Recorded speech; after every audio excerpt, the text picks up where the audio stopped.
Welcome to the Commentary Magazine Daily Podcast. Today is Tuesday, April 29th, 2025. I am John Podhoretz, the editor of Commentary. With me, as always, executive editor Abe Greenwald. Hi, Abe. Hi, John. Social commentary columnist Christine Rosen. Hi, Christine. Hi, John. And senior editor Seth Mandel. Hi, Seth.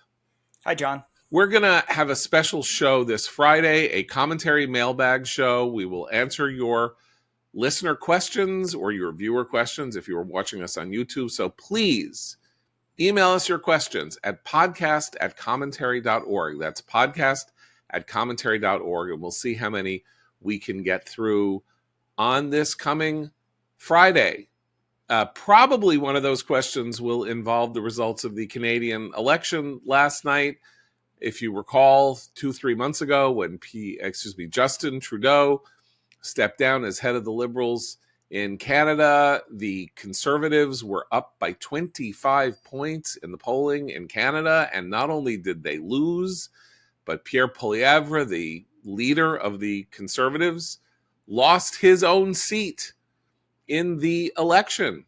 And as far as I can tell, ain't nobody in the world assigning blame for this result to anyone but one Donald John Trump, President of the United States, and his astoundingly disrespectful private joke about how Canada shouldn't exist as a country and should be the 51st state. So, talk about the larger geopolitical meaning of this, but can anybody discern what private amusement triggered Trump's enjoyment of this bit? I can't think of it as anything but a bit about how Canada should be the 51st state. I'm calling him Governor Trudeau, blah, blah, blah, blah, blah, that he wouldn't drop, like, you know, kind of like it's like a guy at a comedy club. He does this bit,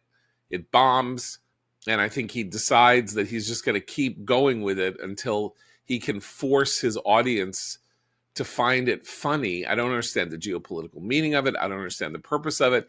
And it has now had pretty significant real world consequences that interrupt the narrative that Trump is the leader of a new populist worldwide surge movement to oust liberals from power and bring in nationalist, anti-liberal, anti-woke forces. So apparently he did trigger some form of nationalism, but it was anti-Trump, anti-American nationalism, and that's not what we are wanting the world to be experiencing, I believe. Well, there was a lot of populist anger at Trudeau throughout the pandemic, in the U.S. too. I mean, because of the crazy lockdowns and the trucker movement and all that. So Trudeau had been a target of a sort of MAGA target before this presidency. It seems Donald Trump took that, ran with it, kept going like a lot of entertainers do. You know, took one joke and beat up on it too long. And this is the result. You know, you're speaking about this, and it's like when I'm listening to you talk, I'm thinking, what do we care? What do we care? It was interesting because, there was this kind of like the Canadians took our excessive government-led response to the pandemic and turned it up, as we say in Spinal Tap language, to 11. And so, therefore, you could understand a kind of cross-border sympathy on the part of people who thought that the government was heavy-handed and governments were being heavy-handed for Canadians and what they had gone through. But thinking about the interest that MAGA pays in the AfD in Germany, in Viktor Orban in Hungary, in the populist, in what's going on in France, J.D. Vance going around Europe and lecturing them about how terrible they all are in handling this.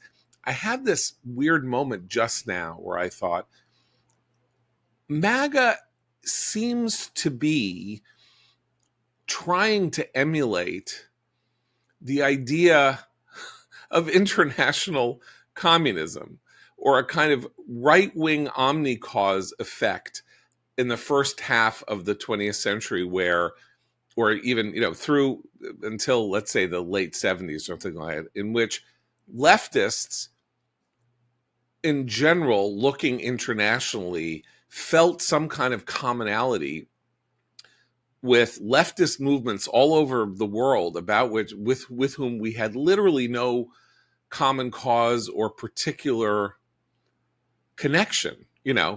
They would celebrate Che Guevara, they would celebrate the North Vietnamese, or indigenous movements in weird places like East Timor, stuff like that, that they really had no particular connection to, except this idea that there was something giant happening in the world that they could, that would come back as a kind of tidal wave and wash over the United States, or something like that. And I thought, gee, we don't want to emulate international communist conspiracies. But I guess I was wrong, because I know Steve Bannon calls himself a Leninist. And so maybe that's what's really going on here. And now we have the world saying, we don't want your Leninism, MAGA. I don't think it's that sophisticated. Honestly, I think it's the relationship with Canada is similar to how Trump 2.0 has treated all of our easygoing democratic allies, which is like crap. I mean, it's basically the international relations version of twerking up against against your allies, and then caving time and time again to your enemies, as he has done with China most notably, and Russia as well. So I think I don't know that there's a strategy. The Vance types actually do love to hold up Hungary in particular, which is great as a model, unless you look at their economy, which is terrible, and a lot of the more authoritarian ways in which Orban has held on to power. But I don't see this as a movement, because I don't actually think intellectually there's enough framework there for them to make that case. And I don't think the people in these other countries have any particular loyalty to Trump. And for the Canadians, I mean, there's a perverse side of my nature that has been laughing since I saw the election results, because he did this. Trump did this. I mean, this really was a kind of radical shift brought on entirely by his completely undisciplined rhetoric. Like almost everything else, right? We talked about his plummeting in the polls. We saw a poll the other day where he was 50 points, almost 50 points underwater with Hispanics through his first 100 days. And we've talked about how all of this is, he puts the rake down and then he steps on it. And the Canada thing is really no different. These are all self-inflicted. But I think there's something else going on in the international sphere, which is, I find MAGA to be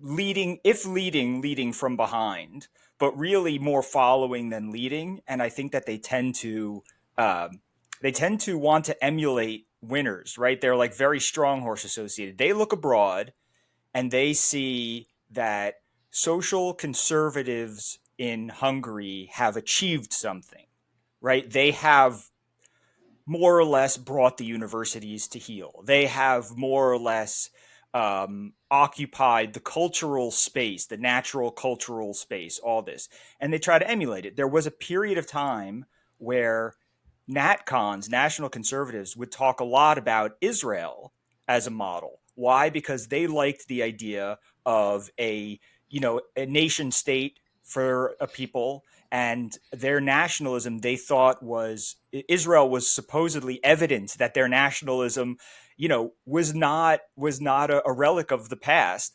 And of course, they missed the key point that, nationalism in Hungary is kind of the reason there needs to be a Jewish state. It's not actually like emulating each other. It's more like you want nationalism so badly that the Jews have to have this safe space. But I think that's what's happening. So I think that, and I remember having this discussion with them on the Israel stuff, which is they didn't realize at the time, for example, that Israel's national policies on abortion were extremely permissive, right? What they saw was the right had crushed the left. That's what happened in macro. They loved it. They saw Orban crush the left. They loved it. And in Canada, I think they're waiting for I think they wait for somebody to do it on his own, and they don't, they don't actually try to, in other words, they don't actually try to bring up a farm team of right wingers across the world. I think they latch on to people they think are already winning. I think it's an interesting analogy. I think everybody here is right, but I do want to focus on this fact. I mean, you said Trump puts down the rake and steps on it. Maybe he's perfectly happy with the results last night in this sense, right? He said to Jeffrey Goldberg and the Atlantic team in this interview that he did with them yesterday, you know, he had a tough time in his first term, but now he's running America and he's running the world. So he's running the world. So the first big event to measure how he is seen in the world is an election in neighboring Canada, in which he is basically punched in the face. The idea being, open a mouth about us, and we are going to do whatever we can to limit your influence on our country. Because if we elected a Tory, he would probably be somebody that you would be more in sympathy with, or that you could deal with. And we want somebody who will stand up to you. We want Mark Carney, the newly, basically the new prime minister, to stand up to you and to be a leader of international resistance to you. But maybe he doesn't mind that. Maybe one way of showing that he runs the world is that the world, rears up in horror at him, and it just proves he can change the results of an election in Canada. Like he becomes the issue in Canada too. I mean, if you are as solipsistic as Trump might be, the idea that entire elections in other countries are going to hinge on you personally, that's just a reinforcement of the idea that you are the most important person on earth. You wouldn't think that the president of the United States would need that psychological reinforcement, as it is self-evidently true that the most important person in the world is the president of the United States. And yet here we are with a man who seems to have a ceaseless need to be reminded of and to demonstrate his utter and complete centrality in the news cycle, in conversations, in culture, in whatever. And that is a maw that cannot be filled, it would appear. But I want to suggest that this momentary thought about the international communist movement and MAGA should be taken a little more seriously, even though it did just pop into my head. So you can say maybe it shouldn't be, because it was just like one of those late night dorm room moments of insight that should probably be discarded. It's okay. later. We're not all stoned, so it's fine. You can have those in the morning over coffee. Well, in the morning, you're almost like stoned with exhaustion. But okay. My point is that when they look around the world and they see Bolsonaro in Brazil, and they see Bukele in El Salvador, they see Orban, they saw Duterte in the Philippines and other places. And as you say, like, these are all strong horses. They're all tough guys. They're using democratic elections to get Modi, maybe a little bit in India. They're using elections, and what they want to do is power through nationalist policies, and that they think that there is, as Seth is saying, a sort of consistency in nationalism between Indian nationalism, American nationalism, Brazilian nationalism, El Salvadoran nationalism, Philippine nationalism, and Hungarian nationalism. And that is deranged. It is deranged because, yes, it does seem to follow this model of this idea that, the point about international communism was it did stem from the same root, and it wasn't entirely ideological. It was to further and advance the interests and causes largely of this one country that was seeking to export its ideology, in part to reshape the world to its own national interests. And that was the Soviet Union, and then maybe a little bit China after the split between China and Russia, or the differing policy interests of the two largest communist countries in the world in the 1950s and 1960s. There was a unified interest because the Soviets were running point and seeding this mission around the world, seeding people, educating them, training them in Africa and places like that to sort of export this ideology to reshape the world.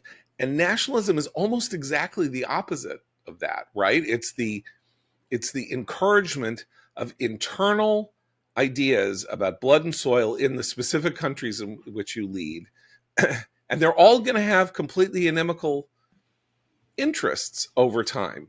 Like, there is no such thing as a nationalist alliance International. across the The international yeah, nationalism. Yeah. Okay, but Canadian national, he's just prompted the emergence of a left-wing Canadian nationalism, Right. because so much of that acceptance speech last night was talking about Canada. I mean, you could just see the flag waving going on. I mean, so he might, rather than bring together a international MAGA collective, he might spark a sort of return to a more nationalistic tone and patriotic rhetoric among the left in democracies. I think that's actually, it's not going to happen in Orban's country, which, by the way, the countries that he is most connected to in terms of the MAGA leadership pointing to them and saying these are ideals are very small. I think Hungary has fewer than 10 million people. It's 11. I think it's 11 million. These are small countries, often with very homogenous populations, who rely, by the way, on immigrant workers coming in to do a lot of the economic grunt work to keep their economy afloat. So it's not a great model if you start digging down even a little bit beneath the surface. I think, John, your analogy is very interesting. If we play with it a little, I think maybe what MAGA sees as their version of the proletariat, let's say, is not the nationalist per se, because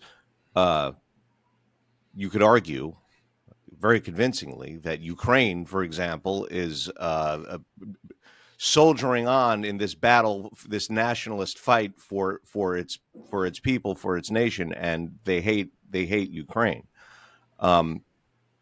It is what those who MAGA perceive as traditionalists, Western traditionalists. That's what they think. That's who they think they have this sort of invisible network of connections with. Although, and I think there's one more element of it, which is that I think he's okay, and this is not 12-dimensional chess, but I think he's okay with what Christine just mentioned, the rise of left-wing nationalism too. I think when you look at him talking about, well, Europe should take care of Ukraine and everybody should pay more into NATO and America should stop carrying the bag and all this stuff, he has sparked a similar feeling. Obviously, it's very, we're not neighbors with France, but in France, there's this, all right, we better get serious. Maybe we need a unified European defense organization or something like that. In Germany, there's some, also some, some nerves about that stuff. He has sparked a counter nationalism in more than one place. And I think that he likes the results so far, because what he's hearing is they're going to take more of the burden. They're not going to rely on America. He's okay with that, and the American right has for a very long time, I mean, since the Cold War, felt that the international connection was about building an alliance of democracies and and America thriving better in a world where democracy is more readily available and all that stuff, and free trade, things like that.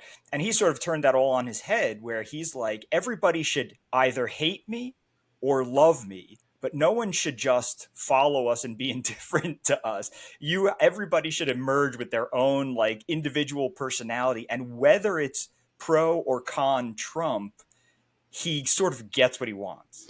But he's also sending a lot of those countries running straight into the open arms of China. And that should worry us, because China's saying, oh, America doesn't want these responsibilities. We're happy to do that. They've been doing that for decades in Africa, consolidating power, giving money away, building bridges and roads and all kinds of infrastructure that leaves very much smaller, unstable countries reliant on them and useful to China. So in that sense, the long-term strategy is missing when it comes to dealing with this rising power in the East. And I know he's said lots of things off and on about China, but that for me is the one gaping hole in this idea that America requiring Europe, for example, to put on its big boy pants and pay its own way is some sort of long-term good strategy. I don't see it with China in the mix.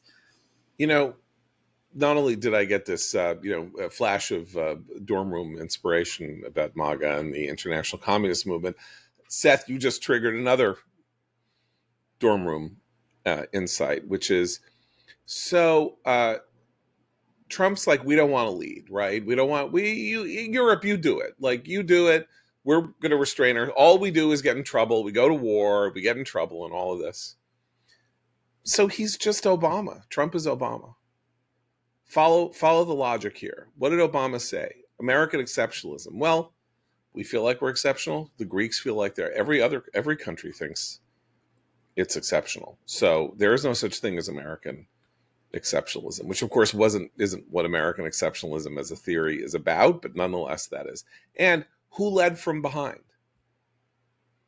Where did the phrase leading from behind came from? A senior Obama official, we still don't know who it was, unnamed, who said that's what we're going to do in Libya by letting France be the lead actor in the effort to deal with Libya in 2011. We're going to lead from behind. So congratulations, Donald Trump and MAGA, on the third term of the Obama foreign policy administration. But this is fascinating because grave accomplishment you have achieved here. But this is and interesting. The JCPOA, and returning to the negotiating table with Iran, and sucking up to the Russians. But he's done. But you are just. It's really muzzle tough to you. This is Yasher Koach. No, but listen, if he's doing that, I like this idea. But he's adding something to it, which I think makes it interesting and useful to his base. It's moral relativism of the type that Obama practiced, but it's couched in a very moralizing language about what he's doing it for, what his motivation is for, the Make America Great stuff. So I think that's why that point gets missed, even though the results are exactly the same. I think you're right about that, with the exception of Israel. Was moralizing, but he was moralizing from the left, right? So the moralizing is America. The fundamental message of Obama's foreign policy, in my view, the message was America over the last 30 years or something has not really been a good actor on the world stage. And things have gone wrong, and we have made them worse. And one of the reasons we need to lead from behind is that the world understands that we are morally questionable in our application of our power, because we did Abu Ghraib, and we're tied down in Iraq, and we went to war over false pretenses in Iraq, and we're bad. There's something bad about us and all of that. Now, maybe Trump is not saying that we're bad. So that is the new he's saying everybody else in the world is screwing us, so screw them. And he's saying we're stupid. Yeah. He's saying we're stupid. Okay, so wait, can we take the dorm room? We're stupid. Obama said we're bad, and Trump says we're stupid. Okay, but can we take the dorm room metaphor? So Obama's the guy who shows up at the dorm room party wearing the "This is what a male feminist looks like" T-shirt. Yeah. And Trump is the guy who comes in and is like, "I'm going to blow it all up because this is terrible, and I'm being taken for a sucker." Like there's a type, but you're right that the end result leads to these policies that look very similar in application. So I would say that the T-shirt that the Trump people are wearing is one that if you walk through New York's T-shirt world, either in Times Square where you buy shirt, or on various places where they have cheap T-shirt places where you can buy stuff, there are shirts that hang in the window or on the street that you can buy that say, "What the effing F?" But they don't say F and F. They complete both the gerund and the right. What the effing F? That's MAGA. MAGA's walking around in T-shirts that say "What the effing F," and Obama's wearing "This is what a male feminist looks like," and that's the world. This is the choice that has now devolved to us, right? So. And they both end up caving to Iran, evidently. So that's what's so fascinating. And conservatives generally wear the T-shirt that says, "I'm with stupid." And right, okay. So I was thinking yesterday, as I was driving to an event I had to go to, that though we did talk about the importance of the Trump administration moving on disparate impact and various other things, that we've been too hard on it's too hard, and today is the 100th day, and we should really.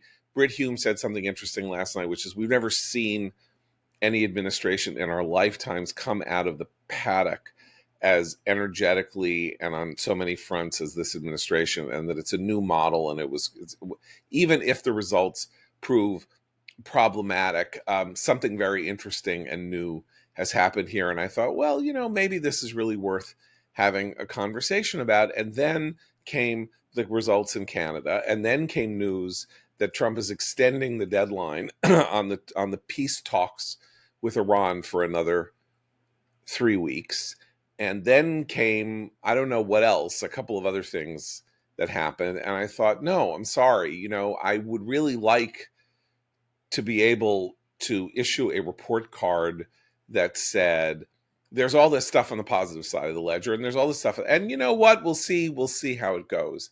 I don't see how you can look at what happened yesterday in Canada and not say that Trump, as an actor on the international stage, is not either stepping on the rake, as Seth would put it, or he is intruding in a very bizarre way in the internal affairs of other countries.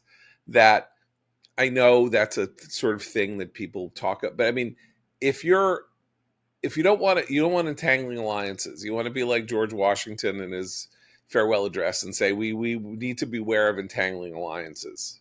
Fine, that's great. So we don't want to have entangling alliances, but do we want to create conditions in neighboring countries and other places that are implacably opposed to us and that are going to build their politics around anti-American ideas because Trump represents something that they find understandably threatening to their prevailing national consensus? Even if you say, this is all nonsense and it's foolishness and there's nothing he's going to do to Canada. But if he hates Canada, he's already talking about putting $200 billion percent tariffs on Canadian lumber and stuff like that. He could have a really disastrous effect on Canada. That is not in the American interest. In any understanding of the American interest is in making a neighbor into an enemy. That is, even if the neighbor can't, invade us and, hurt us that way. This is a calamity. This is a psychotic calamity. He is behaving like an irrational, psychotic person in office. This crap about Panama, this crap about Greenland. We want to laugh and joke and say it's funny. And I'm sorry Matt's not on today because he has a more, I don't know what you would call it, more nuanced and flavored idea that Trump would like to end his term doing something in the form of territorial expansion of the United States in a way that no one has expanded the territory of the United States in 100 years. So this is his game. Maybe it is, maybe it isn't. There are real world effects now, and it's only 109 on the 99th day of Trump's term. He changed the politics of our closest ally on the planet Earth in an anti-American direction. Well, and what you're describing is, if we go back to the first term, the early days of Trump, right? The universally accepted metaphor by the brilliant John Mulaney was that Trump is a horse in a hospital, right? That's what Mulaney said in his stand-up special. There's a horse in the hospital. And people, were going, well, some of us can ride horses and I have an apple, horses and he's like, you don't understand.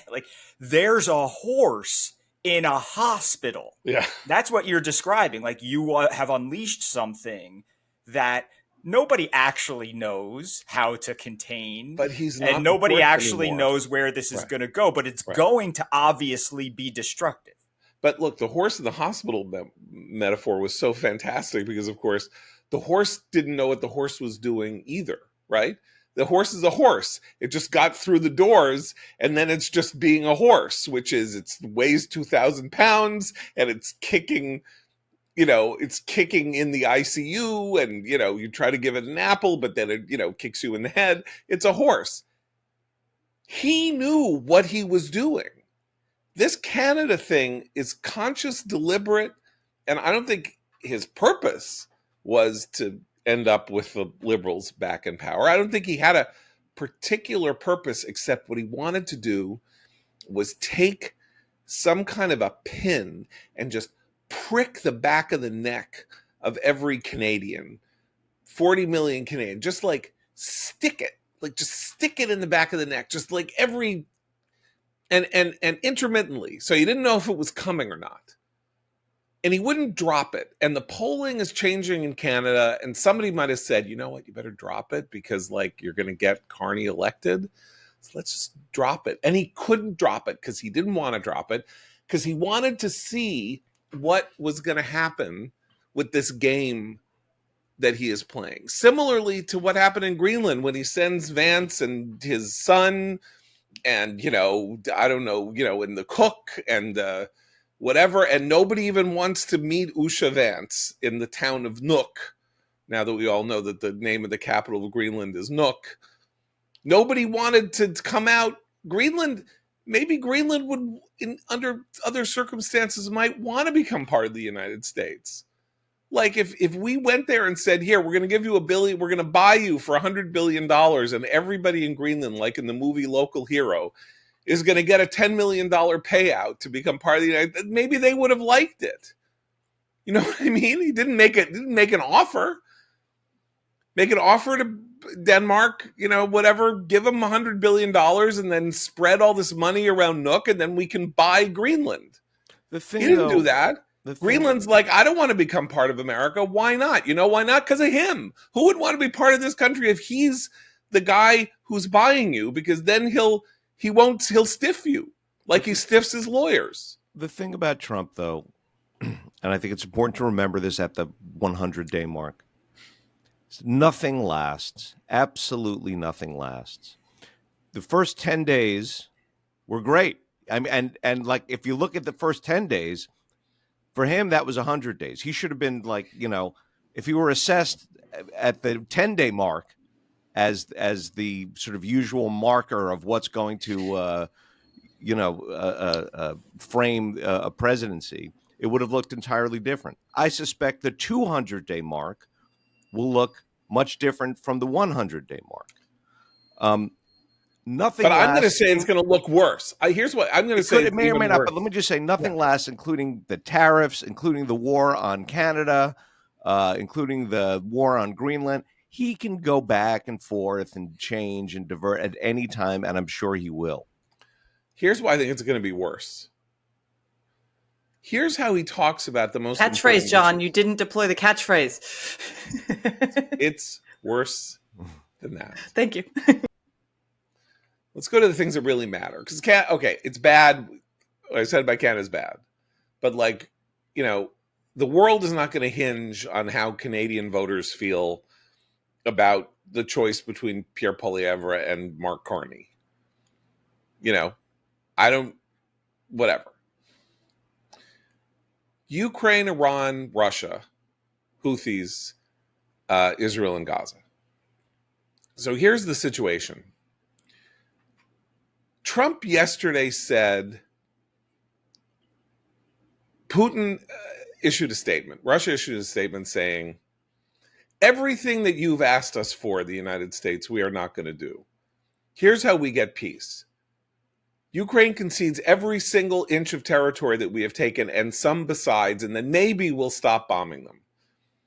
But you know what Lavrov and Putin did to Trump and to Witkoff and all that? Slowly raised their middle finger and stuck it in their face after weeks and months of this. And Trump, and somebody asked Trump again, I can't remember which of the 100 Days interviews this was in, said, are you going to feel more positively about Ukraine now that Russia has made it clear that it actually all it wants is this territorial seizure? And he said, yeah, maybe I will. Maybe the Ukrainians, I'll feel better about the Ukrainians, but not Zelensky though. Not Zelensky. I've had a hard time with Zelensky. Now here's where Abe's point is important. For 5 years before he got elected, Trump would not attack Zelensky. Right? Zelensky was on the other side of the perfect phone call. Zelensky was okay. He had thousands of opportunities to jump onto the MAGA bandwagon with this idea that Zelensky was mean to with Christians because he was suppressing the Russian Orthodox Church, which is, of course, a tool of Putin and a fifth column inside Ukraine, and it's no joke. And you can't, in the middle of a war, have a place where the enemy can organize under cover of religion if you're fighting for your very survival. So he's bad this way and he's bad that way, and he came here and he went on a trip with a Democratic congressman, and he's a monster, and he's a criminal, and he did deals with whatever, and I don't know. And he never jumped on that bandwagon. But he obviously, he said, I'm going to solve it in a day. And Ukraine said, we're not going to leave the battlefield unilaterally. And then he started getting annoyed and saying nasty things about him. And then, of course, came the Oval Office meeting where, 40-year-old J.D. Vance with his pretty blue eyes and his beard yells at Volodymyr Zelensky and says he's disrespectful to Donald Trump, because they're actually having a conversation, and Trump said, and Zelensky says, let me explain to you why I think you're wrong about this. And apparently you're not allowed to say that in a meeting with Trump because Vance will come in and slap you with a glove and dare you to a duel or something like that. What has Zelensky done that he's given Trump a hard time, or I've had a hard time with Zelensky? What did Zelensky do? If he's going to change views on Ukraine, Zelensky is the elected leader of Ukraine. Zelensky has been proved right under his own terms. Russia has not negotiated in good faith on his peace deal.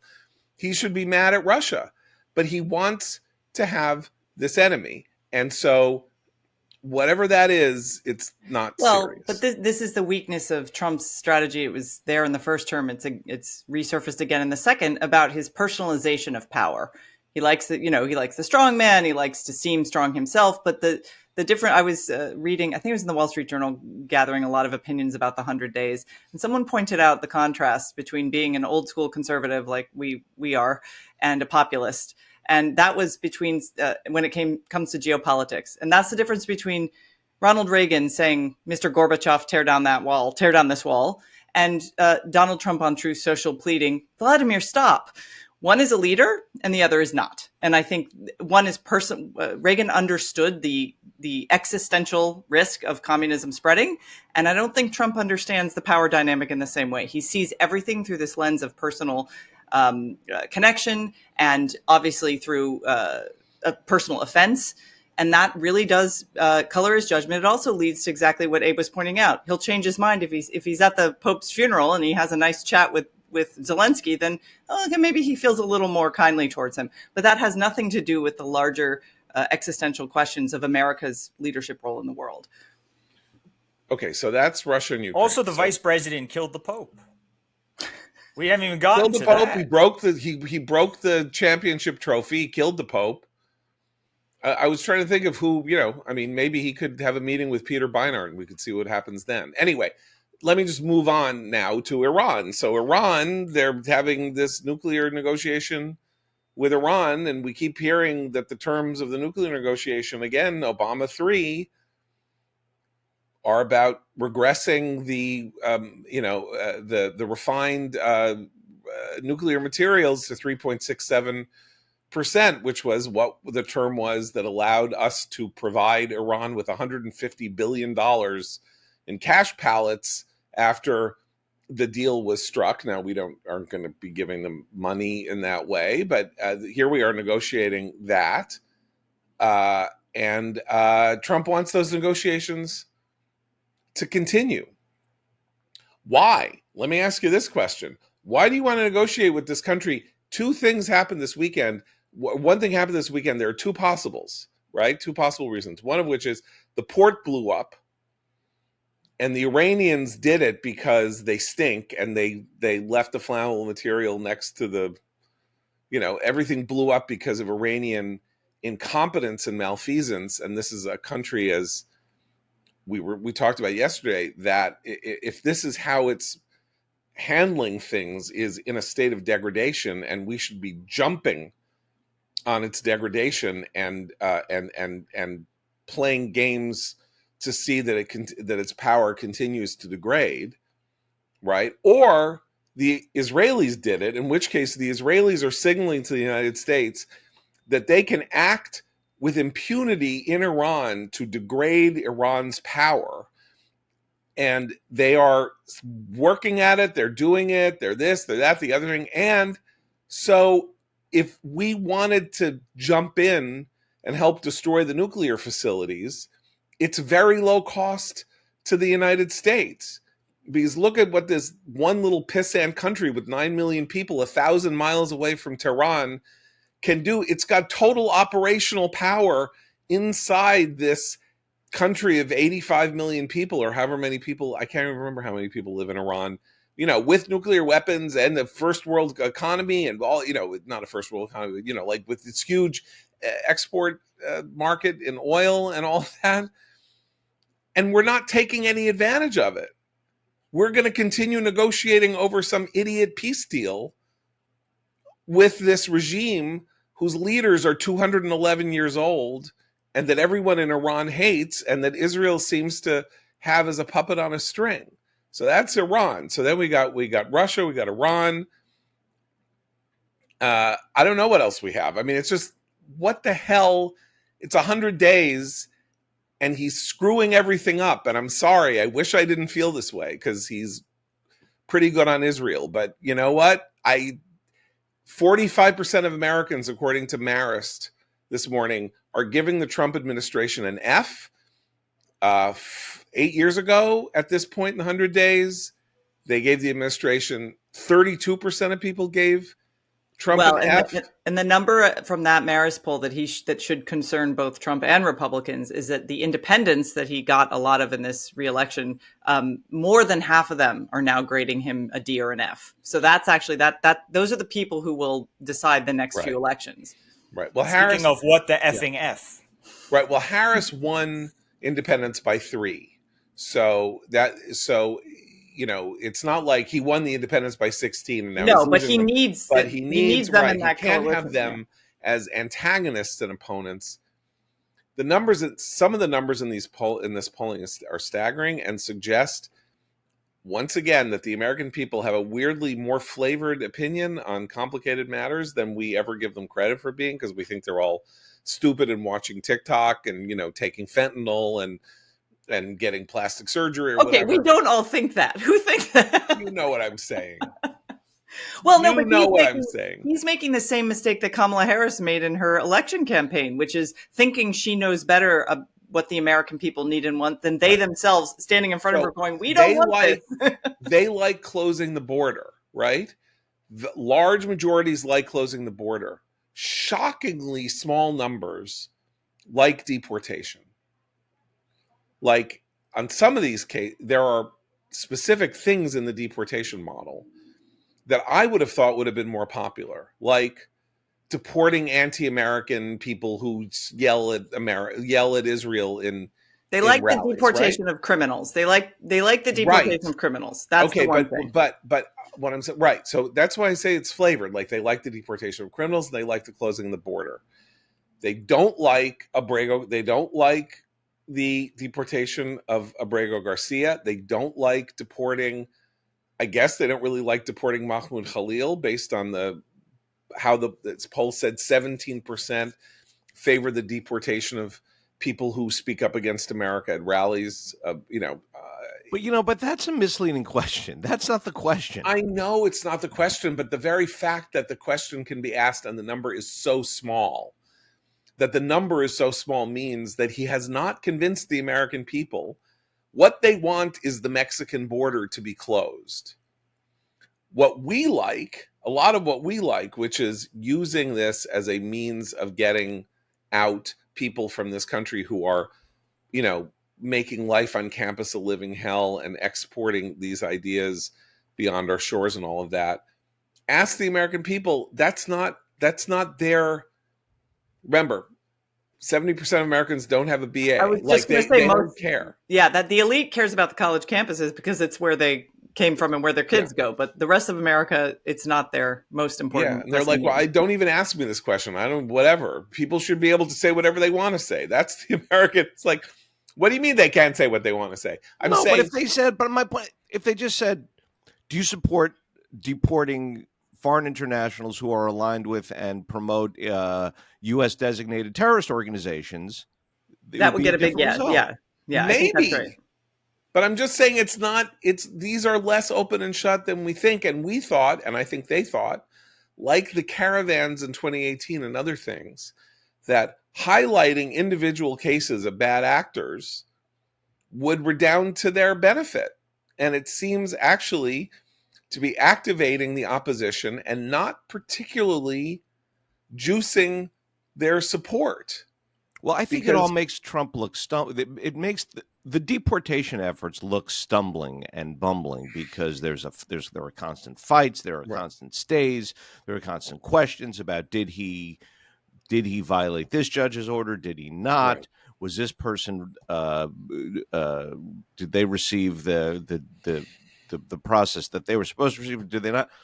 It's like they're walking into all these hurdles. I think that it makes the deportation effort look ineffective, at least. Right. By the way, which it's not. Like there's a lot of deportations happening aside from the highlighted cases. And he has effectively closed the border. That he did fulfill that campaign promise. That's worked. And the other thing he'll say is that, hey, how about those protests on campus? And, the other day, Columbia said, no, you can't do it. And nobody showed up. I mean, he'll say, look, it's happening. The disruptions by foreign students, we canceled 150 visas or whatever, and they got the point. And they're still going to go through this fight with Mahmoud Khalil, probably win it, I would think. But either way, they're going through this fight as a sort of it's like a post-credits scene in a movie. He's already had the impact on the target audience that he wanted to have the impact on. And now this will play out one or another way. But Columbia has already said, we'll call in the cops. And Harvard is negotiating with them along with several other universities and whatever. You just see a difference. You see a difference, and he'll say that. And you'll see a difference with, with deportations and with the border too. I'm not saying that's the reason he did it or that it's all good. I'm just saying you have a list of things where he's going to say illegal immigration is going down. The disruptions by foreign students at colleges are going down. The colleges are not letting the lunatics run the asylum, etc. He's going to point to all these things and say, and he's going to rely on results and not process. Mm-hmm. And that's usually, although I deplore the tossing of process out the window like everybody else on the podcast, that's usually a good overall bet with voters. And that's not happening yet. And he seems to be waiting for it to happen. But that's what he's bet on. Okay, I don't think he waits for anything to happen because that assumes that he lives in an understanding that there are future benefits to things. And I think he lives entirely in the present. But I will tell you about a conversation I had last night with somebody who is not in Trump 2, but was in Trump 1 and offered me this analysis that conforms with your description here. He said, look, when we were trying to fight the left in Trump 1, we were meticulous and careful. We made our cases, we dotted our I's, we crossed our T's, we took a year to file a case in some court and all of that, to do all this in this way. And what happened was it went through all the processes that it had to go through. And in a lot of these cases, these things take years to adjudicate. It would take us 18 months to bring this to fruition or to begin the process where we had everything lined up meticulously. And we ran out of time. Like the administration ended. We didn't get the second term. And so a lot of this stuff that we did. Either COVID happened, which slowed everything down, or the administration ended and we didn't do it. And so I think part of the lesson of the second term for everybody was get everything out the door now, immediately, because we have 4 years and we're done. So do it dirty. If you have to do it, just do it. Do it through the executive orders or do it whatever, because they're going to come and there's going to be lawsuits and all that. And at least we can get a jump on it. We don't have to start clean, because that didn't work for us the first time, which I think is an interesting. First of all, I'm sure it's true because the person I talked to really knows his stuff. And secondly, I think it's an interesting way of looking at the first 100 days in a more positive frame on some of these matters. And some of that is good in the sense that the shock and awe strategy does allow certain things to get through without litigation in particular, but it's also creating a real stress test for the balance of power in our federal government and the overreach of the executive and the challenge to the role of Congress. And in some sense, that could end up long term, I think, having a very healthy response if Congress awakens from its slumber and starts legislating again, and all of this, the branches balance out. But that overreach, I think, is part of what explains why the average American feels a little unsettled and actually doesn't care so much about the details of process so much as the executive overreach, because we do not like kings. And he has, in many cases, and we've talked about it on the podcast, behaved like a monarch. And that's actually part of that strategy. It's like order after order after order, and we'll see what sticks. Some of that, I think we all agree, has done really good things, particularly on DEI, particularly on transgender issues. These are areas where the left had reached so far into the institutions that it needed a shock treatment, but not all. And Americans are so pragmatic in the sense of how a single person gets to wield power in this country. And that's a healthy thing. That's a good thing. And we haven't even mentioned the tariffs, which of course are win, lose, or draw. The point at which you can see the slide, right, is Liberation Day, is Tariff Day, where you see the American people go, what are you doing? Some weird statements issued by people who should like tariffs, Teamsters, longshoremen, other people saying we don't like tariffs.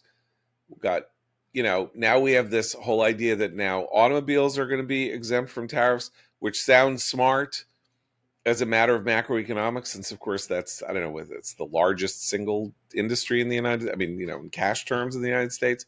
But like, if you're, again, like some guy who makes a part for something, and you're suddenly paying 25% more for the components of the part that you make at your factory or wherever in Nebraska, you're like, why is Ford getting this break?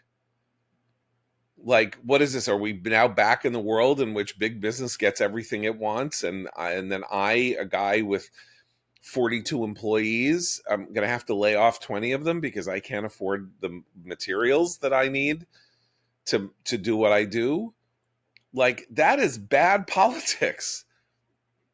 I thought Republicans had learned not to side with big business and to side with the little guy. And the tariff policy that he is now pursuing, in line with the macroeconomic advice of his Treasury Secretary and others who are looking at the largest sectors of the economy and saying, we are going to go into a massive recession if cars cost $8,000 more per unit because of your stupid tariffs. So we better, if you're not going to drop the tariffs, we better exempt auto companies from these things. And then and electronics companies and whoever has the money and power to lobby and capture. And then the political effects of this are going to be that you're going to just hand the Democratic Party a thing where he's doing this for his big business buddies and for Apple and for, and for these, his tech bros and Elon has a car company for car companies, and everybody else in America who relies on imports to make is going to be screwed. Like, good luck in 2018. Every single member of Congress or the Senate on the Republican side who isn't in a district that is Trump plus 20. Good luck to you. Like, what are you going to say? Now, maybe if you're lucky, your opponent will be a transgender swimmer, so you can So you can say, well, you took a medal away from a deserving girl. But, aside from that, it's just like a kind of layup. And as I say, and he this is the doesn't first care, moment right? we've even talked about this. We're talking about everything else that's a mess that wasn't the tariffs. And the tariffs are arguably the biggest thing. Right. And he doesn't really care, right? Because if he's decided to go it alone as the unitary executive and just do all this without Congress, then the makeup of Congress doesn't really matter to him. No, but it does. It matters. You think he wants to spend the last 2 years of his presidency being indicted, being impeached 7 times? Look, if the Democrats win a 40-seat majority, what? He might. Yeah. It's an open question. I gotta say, I mean, what does he have to lose? He loves that's a position he's very comfortable in. He loves victimology. Yeah. Yep. Nah, I don't know. I mean, I don't think that's the goal. Getting impeached. Yeah, it's like, oh, back to this again. Yeah. I don't know. Anyway, so maybe you're right. Fine. Okay, listen, everybody, once again, we are going to have a mailbag episode on Friday. So please send questions, inquiries, thoughts, whatever. Keep them pithy, because the pithier they are, the more likely it is that we're going to be able to talk about them and get as many in as we possibly can. Please send it to podcast@commentary.org. Pithy questions on any matter that you might want to address. And we will be back tomorrow. So for Abe, Seth, and Christine, I'm John Podhoretz. Keep the candle burning.